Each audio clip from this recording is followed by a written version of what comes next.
गुरुर्देवो महेश्वरा गुरु साक्षात परब्रह्म तस्मै श्री गुरुवे नमः. जयाचे केलिया स्मरण होय सकल विद्यांचे अधिकरण तेची वंदो श्री चरण श्री गुरूंचे ते नमस्कारोनिया.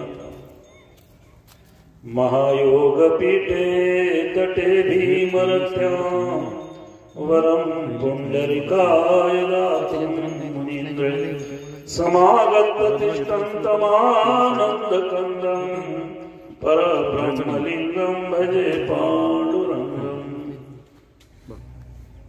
माऊली ज्ञानेश्वर महाराज की जय.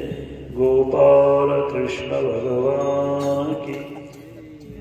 पुंडलिक वरदारी विठ्ठल श्री ज्ञानदेव तुकाराम.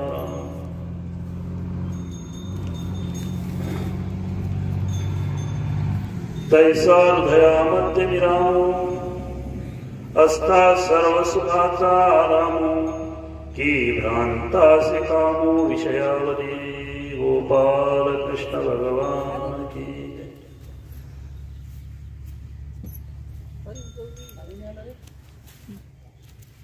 प्रस्तुत प्रसंगी श्री माऊली महावैष्णव ज्ञानेश्वर महाराज यांच्या संजीवन समाधी सोहळ्यानिमित्त जी आज पहिल्या दिवसाची प्रवचनाची जी सेवा माझ्या परमभाग्याने माझ्या आई वडिलांच्या पुण्याईने मला प्राप्त झाली. श्री क्षेत्र सोनारखेड हे या आता पुण्यक्षेत्र झालेलं आहे. आधी होतं कारण या ठिकाणी श्री गुरु तसेच संत प्रवृत्तीचे असलेले संत पदाला पोचलेले श्री संपत महाराज शाहकार आणि तसेच या भूमीचं वैभव वाढवण्यासाठी या ठिकाणी जे माऊली ज्ञानेश्वरांचं हे मंदिर या ठिकाणी स्थापन झालं.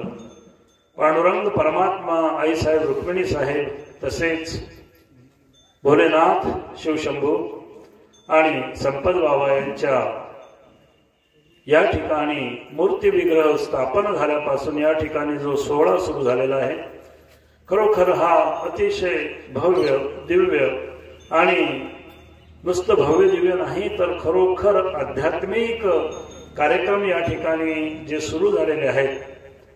कार्यक्रम किती मोठा आहे यापेक्षा तो किती प्रमाणात योग्य रीतीनं आणि परंपरा पाळून साजरा करण्यात येतो याला खूप महत्व आहे. कारण भगवंताला तसंही मोठेपणाची गरज नाही आहे. त्यांना काय पाहिजे भाव आणि भक्ती. आणि हे ज्या ठिकाणी ओतप्रोत आहेत असं एक क्षेत्र म्हणजे श्री क्षेत्र सोनारखेड. आणि या ठिकाणी माऊली आल्यापासून खरोखर आनंद या ठिकाणी निर्माण झालेला आहे. आणि याचे सर्व म्हणजे ज्यांच्या प्रेरणेतून हे स्थापन झालं असे श्री गुरुवर्य परमपूजनीय ज्ञानेश्वर महाराज इंगळे आणि त्यांचे सर्व भक्तगण तसेच गावकरी मंडळी यांच्या सहकार्यातून या ठिकाणी हा उत्सव आता सुरू झालेला आहे. यावर्षी हे या उत्सवाचं दुसरं वर्ष आहे.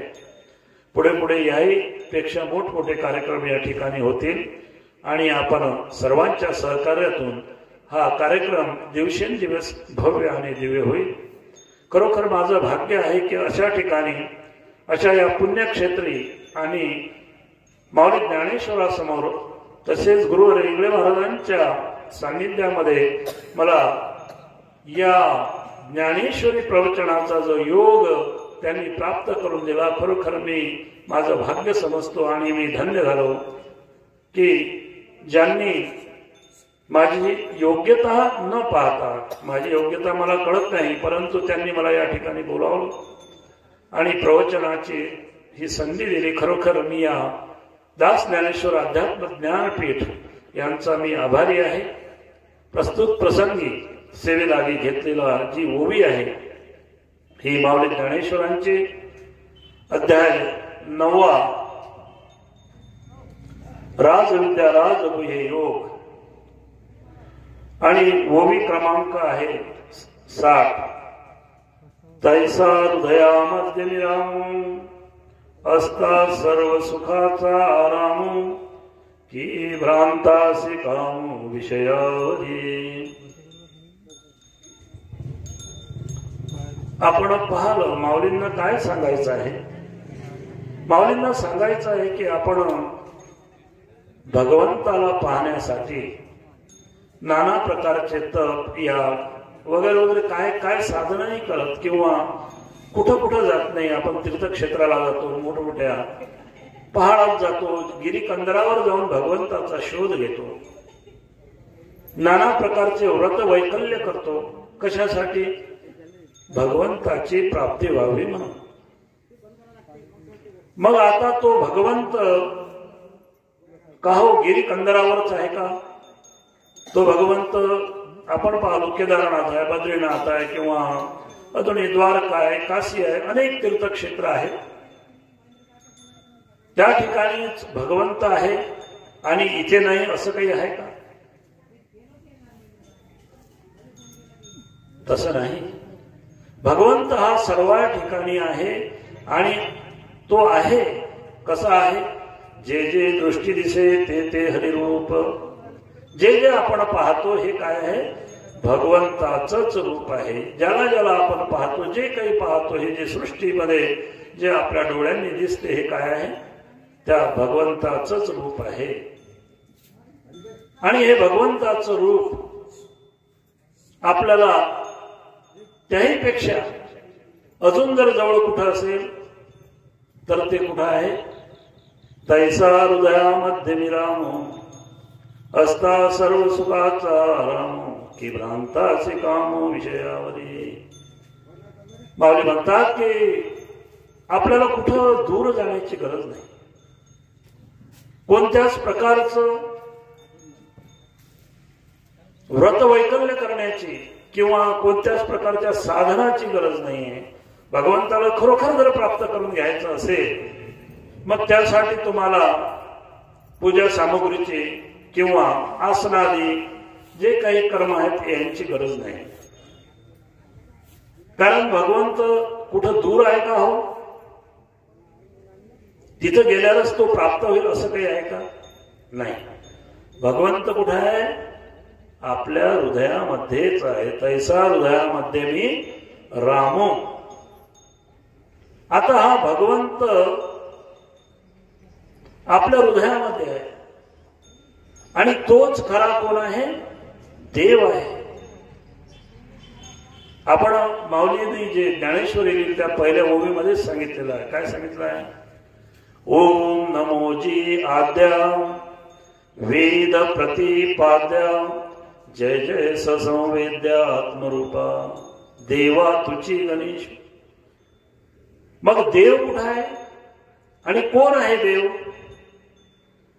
ओम नमोजी आद्या वेद प्रतिपाद्या जय जय ससंवेद्या आत्मरूपा. जो आत्म्यामध्ये आहे, जो स्वयंप्रकाशित आहे, जो आदी आहे. आद्या म्हणजे सर्वात आधी उत्पन्न झालेला आहे. म्हणजे तो उत्पन्न झालेला असं म्हणणं चुकीचं आहे. कारण तो कधी उत्पन्नही होत नाही, कधी नाशही पावत नाही. तो भगवंत. असा जो भगवंत, मग तो भगवंत कुठेतरी आपल्याला खूप त्याच्यासाठी कष्ट करावं लागतात असं नाही आहे. कारण तो कुठे आहे? आपल्या हृदयातच आहे. तसा हृदयामध्ये विराम. आता हा भगवंत हृदयामध्ये असताना सुद्धा कधी कधी आपल्याला हे वाटतं की देव कोणास म्हणावा आपण? देव आपण ज्याला म्हणतो, आणि हे देव किती आहेत? आता कोणी म्हणेल आपण तुकाराम महाराजांचा एक अभंग आहे, आपला तो एक देव करुणिया घ्यावा तेने विन जीवा सुख नव्हे. एरते माई के दुःखाची जनिती नाही आधी अंती अवसानी. आता आपला तो एक देव करुणिया घ्यावा तेने विन जीवा सुख नव्हे, याचा अर्थ जर आपण पाहिला, काही लोक सांगतात की कोणी शिवालाच फक्त आपण आराध्य करायचं, मग रामाला करायचं नाही. कोणी म्हणते विष्णूला करायचं आहे तर शंकराला करायचं नाही. कोणी म्हणेल माझं हनुमंत आराध्य आहे, मग मला रामाकडे पाहण्याची गरज नाही. मग आता हे देव असे अनेक आहेत का? हो, जरी हे आपल्याला दिसत असले पण देव हा एकच आहे. देव अनेक देव नाही आहे. जर अनेक देव असते तर त्या अनेक देवांच्या अनेक सृष्ट्या निर्माण झाल्या असत्या. देव कुणाला म्हणायचं? 4 वाणी 4 खाणी 84 लक्ष जीव योनी जेने निर्मिले लोकतिनी त्या नाव देव. की 4 वाणी परापचंती मध्यमा वैखरी 4 खाणी जारद अंडज उद्वेज आणि स्वेदज स्वर्ग मृत्यू पाताळ हे तिन्ही लोक ज्याने निर्माण केले. असा जो कोण आहे तो आहे भगवंत. किंवा माऊलींनी सांगितलं यशस्वी अवतार ज्ञान वैराग्य ऐश्वर्य हे 6 गुणवर वस्ती देते तो भगवंत. मग असे देव अनेक आहेत का? नाही. देव हा एकच आहे. ज्याप्रमाणे समुद्राच्या पाण्यावर अनेक तरंग उठतात परंतु ते पाणी एकच आहे. अनंत अवताराच्या राशी तो हा उभा विटेवरी. अनंत अवतार ज्याच्यापासून उत्पन्न होतात तो भगवंत. मग असे भगवंत अनेक आहेत का? नाही. देव हा एकच आहे. ओम नमो जी आज्ञा म्हटलं की वेद. आणि तो कुठे आहे? मग जो देव आपण म्हणतो ज्याला तो आपल्या हृदयातच आहे. तैसा हृदयामध्ये मी राम म्हटलेला आहे ना. किंवा जय जय सौवेद्या आत्मरूपा म्हटलेला आहे. म्हणजे मग देव हा आपल्या जवळ आहे, आपल्या आत्म्याच आहे. आणि मग त्याला इतरत्र पाहण्यासाठी आपण जर जात होतो तो इतरत्र आपल्याला मिळेल का? मिळत नाही. एका व्यक्तीची एक मौल्यवान वस्तू हरवली.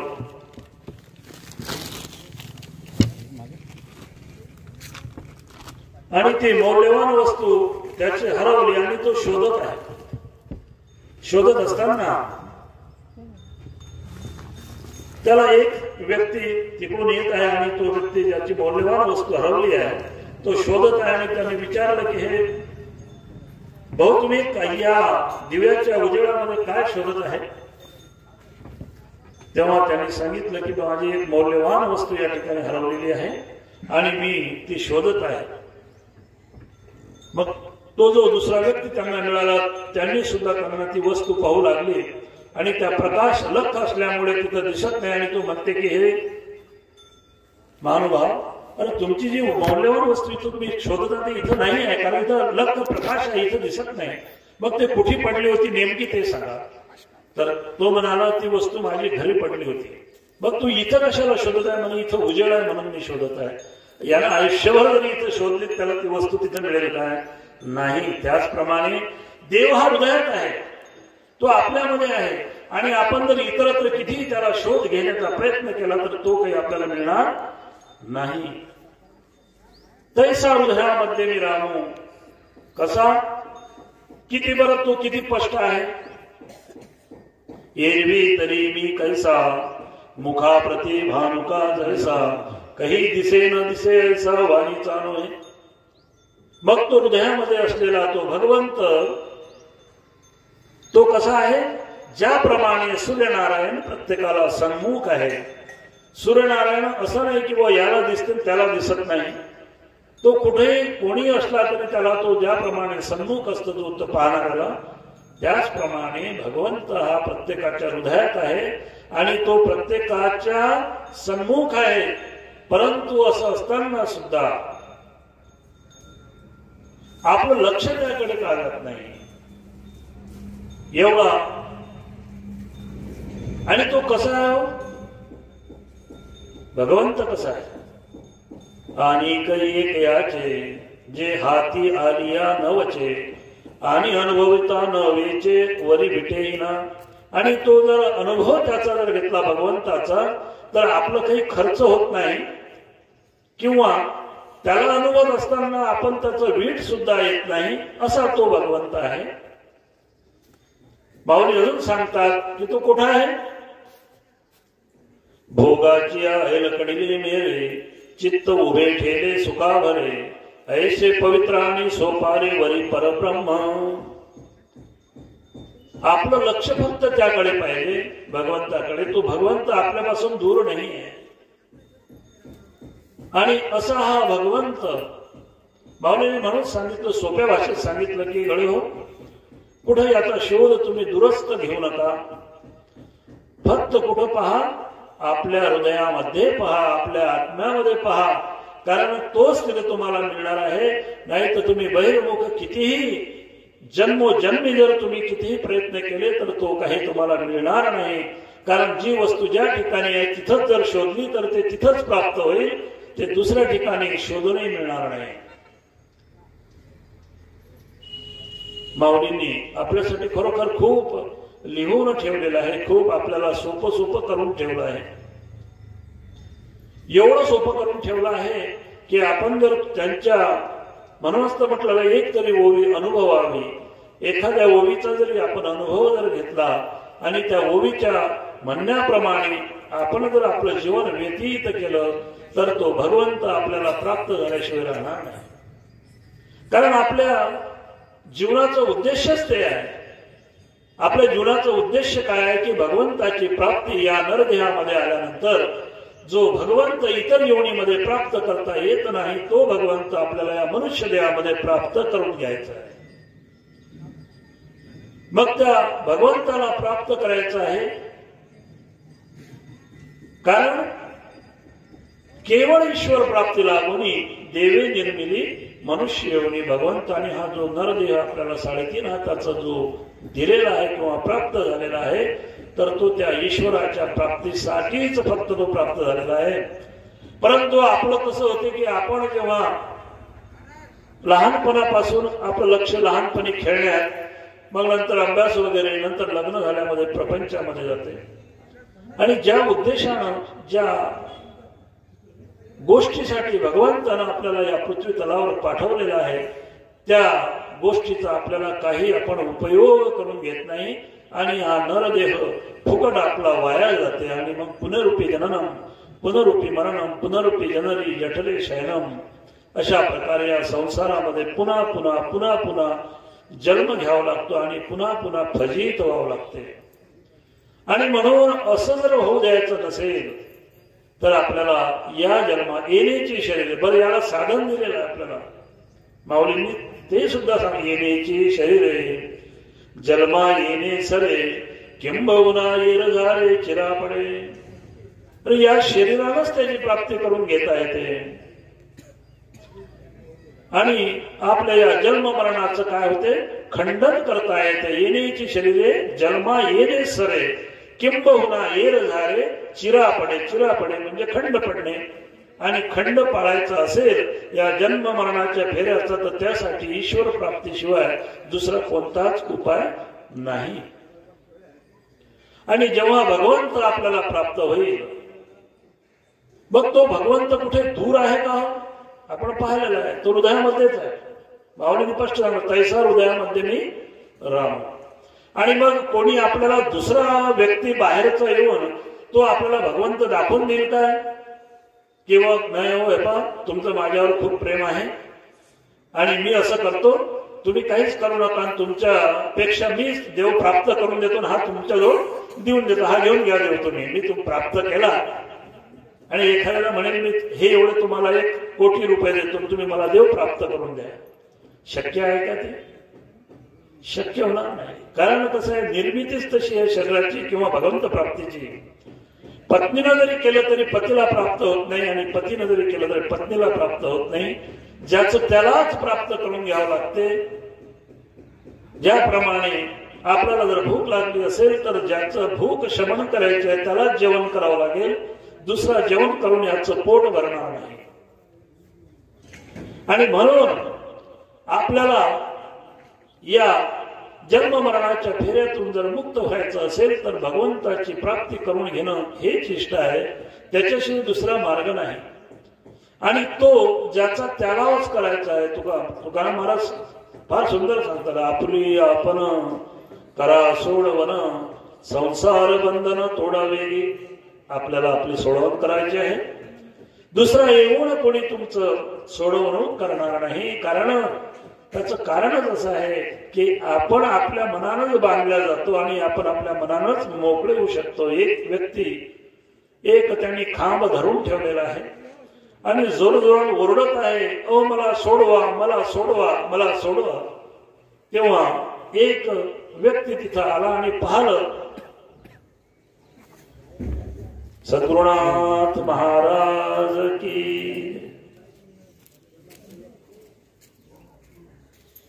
त्यांनी पाहिलं की हा व्यक्ती यानेच हा खांब धरून ठेवलेला आहे आणि हा विनाकारणच मला सोडवा मला सोडवा अशा प्रकारचं ओरडत आहे।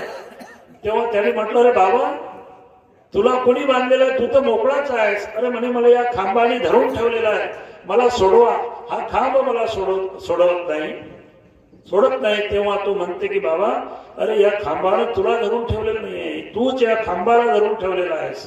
तशीच आपली गती झालेली आहे।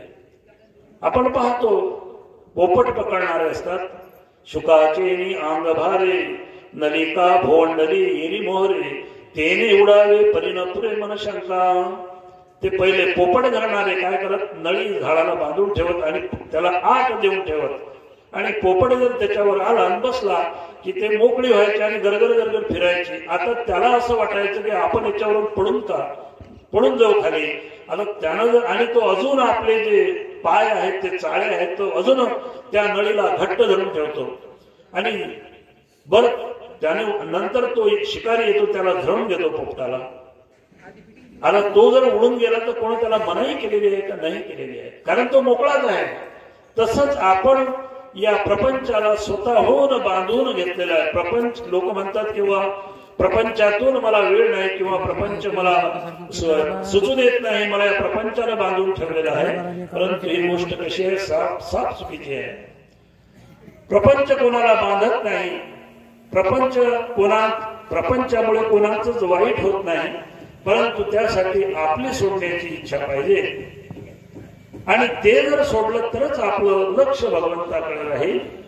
असंही नाही किंवा पूर्ण प्रपंच सोडायचा आहे, नाही। त्याच्यावर त्यांनी संतांनी खूप सांगितलं, आपल्याला सोप्यात सोपी सांगितलं, तुझे रूप चित्ती राहो मुखी तुझे नाम देह प्रपंचाचा दास सुखे करो काम। या जो आपला देह याला काम करू द्या तुम्ही प्रपंचाचे, परंतु लक्ष हे कुठे ठेवायचं आहे, हे ईश्वरावर ठेवायचं आहे। आणि तो ईश्वर कुठे आहे तर तो माऊली सांगतात, तैसा हृदयामध्ये विराम असता सर्व सुखाचा। जो आपल्या हृदयामध्ये तो परमेश्वर आहे तिकडे आपलं लक्ष असू द्यायचं आहे। भगवंत दुसऱ्या कुठंच नाही हो। बघ आता कोणाला हा प्रश्न पडेल का हो, देव जर प्रत्येकाच्या हृदयात आहे, मग कोणी चोरी करते, कोणी वाटमाऱ्या करते, कोणी खून करते, मग हा देव करून घेते का? हा एक प्रश्न पडणार आहे ना। जर प्रत्येकाच्या हृदयामध्ये जर ईश्वर आहे, देव आहे, मग हे जे खोटे नाटे काम करतात काही लोक, मग हा देव करून घेते का? नाही। कारण भगवंत आपल्या साक्षी रूपाने आपल्या हृदयामध्ये वास करतो। ज्याप्रमाणे सूर्यनारायण आहे, सूर्यनारायणाच्या प्रकाशामध्ये कोणी कोणतेही कर्म केले तरी सूर्यनारायणावर त्याची बाधा होत नाही। किंवा एखाद्या घरामध्ये लाईट लागलेला, दिवा लागलेला आहे आणि त्या घरामध्ये त्या दिव्याच्या प्रकाशामध्ये कोणी ज्ञानेश्वरी प्रवचन करत असेल, कोणी जुगार खेळत असेल, कोणी अजूनही वाईट काम करत असेल, तर त्याचा दोष त्या दिव्याला ज्याप्रमाणे लागत नाही, त्याप्रमाणे आपल्या हृदयस्थ असलेल्या परमेश्वराला तुमच्या कर्माचा कोणताच बाधा होत नाही। कारण तो परमेश्वर फक्त साक्षी रूपानं आपल्या हृदयामध्ये वास करतो, पण तो आहे आपल्या हृदयाचा। कारण तो जर आपल्या शरीरामध्ये नसता तर हे शरीर चालू शकत नाही। चाले हे शरीर कोणाची या सत्य, त्याच्या सत्तेशिवाय शरीर चालू शकत नाही। परंतु गंमत अशी आहे, माऊलींनी फार सुंदर सांगितले आहे, हे मजसी स्तव झाले परी म्या नाही केले, ऐसे जेने जाणितले तो सुटला। हे सर्व मी माझ्या वाचून होत नाही, पण मी काहीच करत नाही। कोणी पाप करते, कोणी पुण्य करते, त्याचंच फळ आपल्याला भोगावं लागते। आपण म्हणतो हे देवानं केलं, देवाला देव काय करते? देव काहीच करत नाही, तो फक्त पाहते, साक्षी रूप आहे। तो तुमच्या कर्माचा तो साक्षी आहे। ज्याच्या कर्माचं फळ त्यालाच भोगावं लागते, दुसऱ्याला भोगावं लागत नाही। कारण केले कर्म झाले तेच भोगा आले, उपजले मेले ऐसे किती। आपण जे कर्म करू त्या कर्माचं फळही आपल्याला भोगायचं आहे आणि त्या कर्माचं जे काही चांगलं असेल तर चांगलं फळ आणि वाईट असेल तर वाईट फळ. कारण इथं कर्म स्वतंत्र आपल्याला भगवंताने दिलेलं आहे. या मृत्यूलोकामध्ये हा मृत्यूलोक कर्मलोक आहे. या इथं मध्ये तुम्ही काहीही करता येते. आपल्याला काय करता येते? पशुका बनत पनैया नरका कचू नाही होय, नर करणी करे सो नरका नारायण होय. आपल्याला भगवंत रूप होता येते. किंवा आपण कितीही वर गेलेलो असलं तरी आपल्याला अधोगती सुद्धा आपल्या हाताने या ठिकाणी प्राप्त होऊ शकते. म्हणून या ठिकाणी कर्म स्वतंत्र भगवंताने आपल्याला दिलेलं आहे. तुम्हाला जे काही व्हायचं असेल तुम्ही होऊ शकता. आपण पाहिलेलं आहे की वाल्मिक जे ऋषी महर्षी झाल्यानंतर आधी त्यांच्या पापामुळे वाल्या कोळी त्यांना म्हणत, परंतु त्यांनी नंतर कर्म करून महर्षी पद प्राप्त करून घेतलं आणि त्या महर्षी पदाला ते पोचले. म्हणून या ठिकाणी प्रत्येक जीवाचं कल्याण हे करणं हे आपल्या हाती आहे, देवाच्या हाती नाहीये. कारण परमार्थ हा करावा लागतो आणि प्रपंच हा होत असतो. आणि असं करत असताना फक्त एकच गोष्ट लक्षात ठेवायची आहे आपल्याला की तो भगवंत कुठेच नाही तर तो कुठे आहे? आपल्या हृदयामध्ये आहे. तैसा हृदयामध्ये मी रामू असता सर्व सुखाचा आराम की भ्रांतासी कामू विषयावरे. बघ असा असलेला भगवंत, एवढं सोपं असलेलं परब्रह्म असल्यावर सुद्धा मग आपण तिकडे का आपलं लक्ष जात नाही किंवा आपलं मन तिकडे का वळत नाही? किंवा एवढा सहज आणि सोपी असलेला भगवंत आपण त्याची प्राप्ती का करून घेत नाही? याचं कारण माऊलींनी सांगितलेलं आहे की भ्रांतासी कामो विषयावरी तैसा हृदयामध्ये मिरामो असता सर्व सुखाचा आराम की भ्रांतासी कामो विषयावरी. सर्व आहे आपल्या हृदयात आहे, सर्व काही आहे. तो जवळ आहे, तो सूर्यासारखा प्रत्यक्ष आहे. तो हाती आला तर तो काही गळून जात नाही किंवा तो काही खर्च होत नाही आणि विटत सुद्धा नाही. परब्रह्म असं आहे. आपण बोल पाहिलेली आहे. आणि काही एक याचे जो हाती आलिया न वचे आणि वेचिता काही न वेचे वरी विटेजना. असं असलेलं परब्रह्म एवढं चांगलं, एवढं सोपं, एवढं सुलभ असल्यावरही आपलं मन तिकडे का जात नाही? हृदयामध्ये असलेल्या परमेश्वराला का पाहत नाही? याचं कारण असं आहे की आपण काय भ्रांत झालेला. भ्रांतासी कामो विषयावरी. आपण या विषयाच्या संगतीनं लागल्यामुळे आपले हे 5 ज्ञानेंद्रिय आणि 5 कर्मेंद्रिय हे पंच विषय आपल्याला सेवन आपण रात्रंदिवस करत आहोत. त्यामुळे भगवंताकडे आपल्याला हे जाऊ देत नाही. असं कसं होईल की एवढा भगवंत एवढा गोड आहे, एवढा सोपी आहे, तरी का? माऊलीनीच त्याचं उत्तर दिलं. पाय पा दूध पवित्र आणि गोड पासी त्वचेची पदराड ते अवेरुणिया गोचिळ अशुद्ध काय न सेविते. आपल्या सर्वांना माहित आहे की दूध कुठं असते? गाईच्या कासेमध्ये दूध असते. आणि त्या ठिकाणी लागलेले गोचिळ यांना दुधाची प्राप्ती होऊ शकत नाही. ते त्यामधील रक्त शोषण करतात. परंतु जे गायीची वासरं आहेत त्यांनाच दूध प्राप्त होते. कारण त्यांचा तो अधिकार आहे, त्या वासरांचा तो अधिकार आहे. त्यांनी ते तशा प्रकारचं त्यांना ती बुद्धी आहे की यामधून दूधच पिलं पाहिजे. परंतु गोचडांची बुद्धी ही रक्त पिण्याकडे जात नाही. तशीच जी आपली बुद्धी आहे या प्रपंचच्या नादी लागून जो प्रपंच जो आहे किंवा जे आपलं हे जीवन आहे, इंद्रिय आहे, आपल्याला त्या अधोगतीला घेऊन जातात. पुन्हा माऊली सांगतात कमलकंदा आणि ददुरी नादनु के एकेची घरी परीस पराग सेविजे भ्रमरी येरा चिखल चिवरे. कमलाचा कंद आणि बेडूक हा त्या जन्मापासून बेडूक त्याच्या कंदाशीच असतो. परंतु जेव्हा कमळ वर येतो हा बेडूक वर येत नाही. पराग कोण सेवन करतात? भ्रमर सेवन करतात. त्याचप्रमाणे जे सद्विवेकी सद्बुद्धी भक्तिवान भ्रमर आहेत ते भगवंताची प्राप्ती करून घेतात आणि त्या भगवंताला प्राप्त करून घेण्यासाठी ते आपल्या हृदयामध्ये असलेल्या भगवंताला चालवतात. इतरत्र त्यांना जाण्याची गरज नाही. कारण देवानं एवढी सोय करून ठेवलेली आहे आपली. कारण जर हा भगवंत जर कुठं पहाडातच असता किंवा कुठं गिरीकंदरी असता, दूरदेशी असता, तर ज्यांची तिथपर्यंत पोहोचण्याची ताकद नाही तो कसा त्यांना प्राप्त झाला असता. एखादा म्हातारा माणूस आहे, त्याला आता भगवंत प्राप्तीची इच्छा आहे, मग त्याला शरीर साथ देत नाही, झोपलेला आहे. मग अशा वेळेस तो आसन कसा लावेल, योग कसा करेल,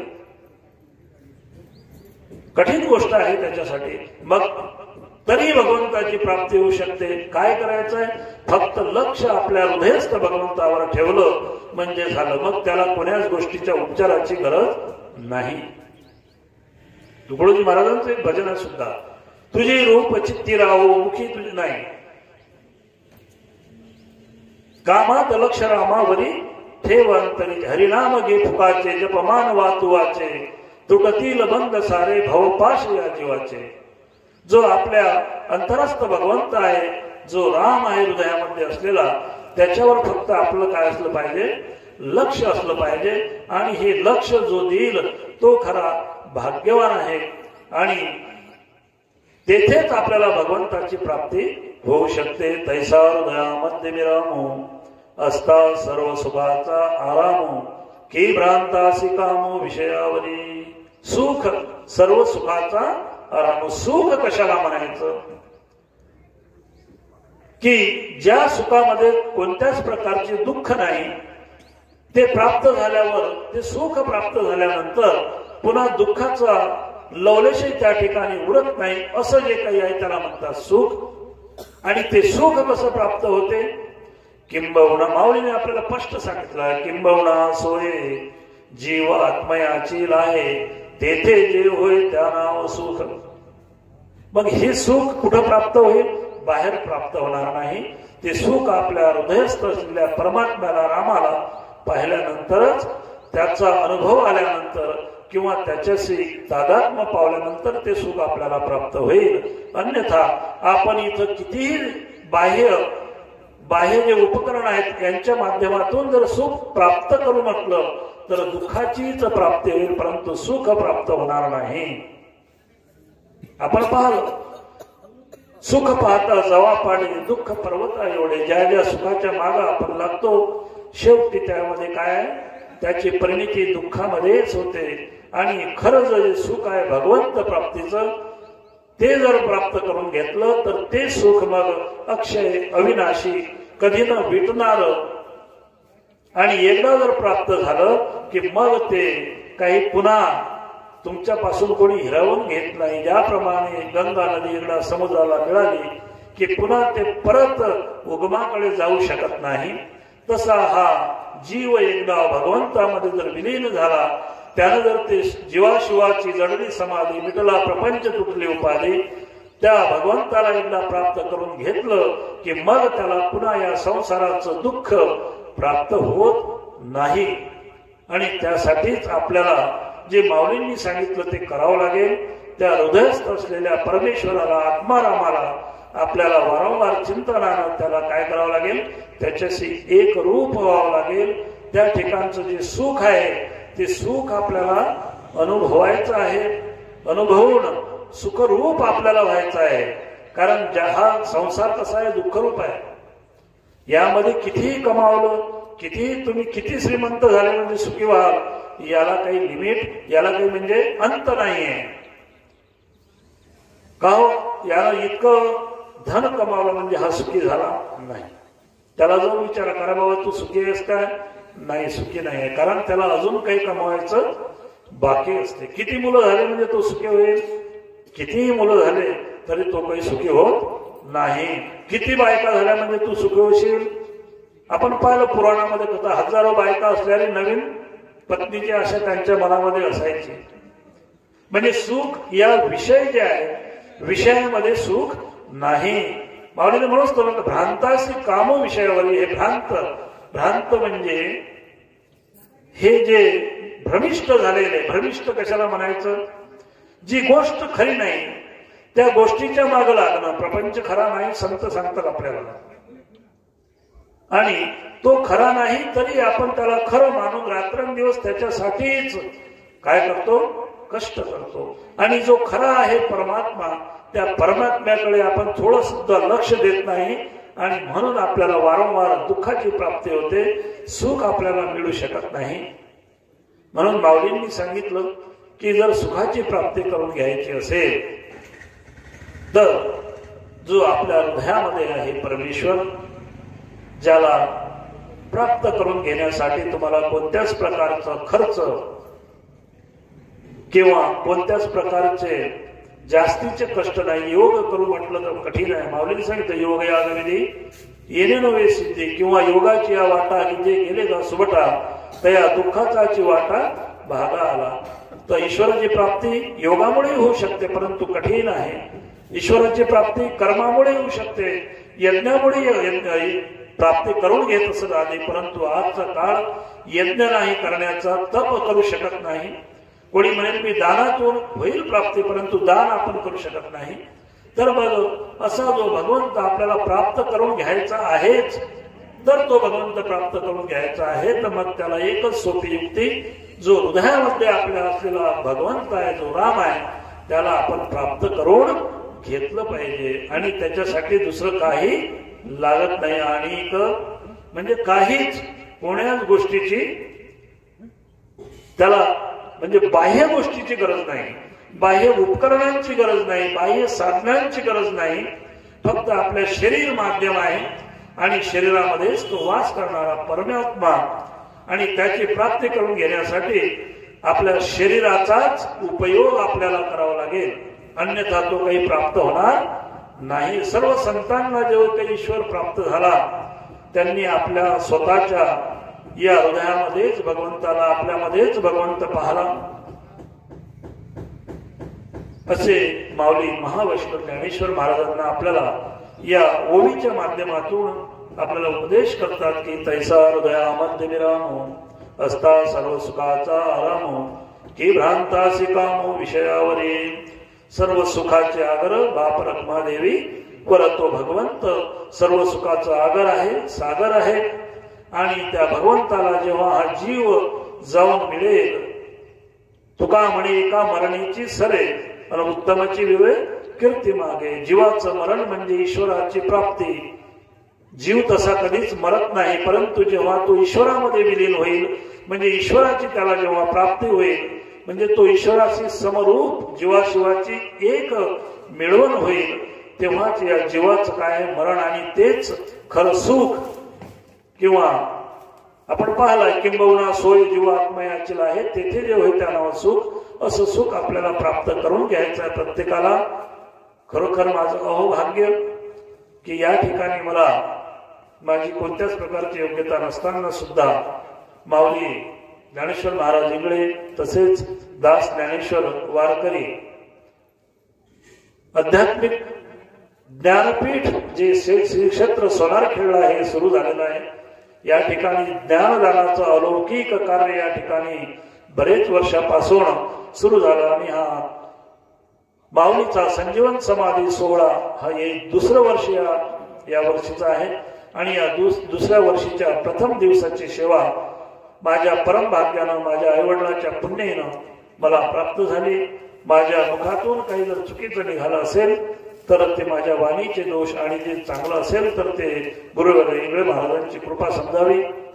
आणि ही झालेली सेवा श्री माऊली ज्ञानेश्वर महाराज, पांडुरंग परमात्मा, आई रुक्मिणी साहेब, तसेच भोलेनाथ शिवशंभू आणि श्री संत संपत बाबा, तसेच तुम्हा सर्व संत सज्जनांच्या चरणी अर्पण करून, तसेच माझी आई कृष्णाई वडील रामराव जडव गाव चंडिकापूर यांच्या चरणी अर्पण करतो. आणि या प्रवचन रूपी सेवेला पूर्ण विराम देतो. पंढरी कवरदा हरी विठ्ठल श्री ज्ञानदेव तुकाराम माऊली ज्ञानेश्वर महाराज की जय. विठ्ठल.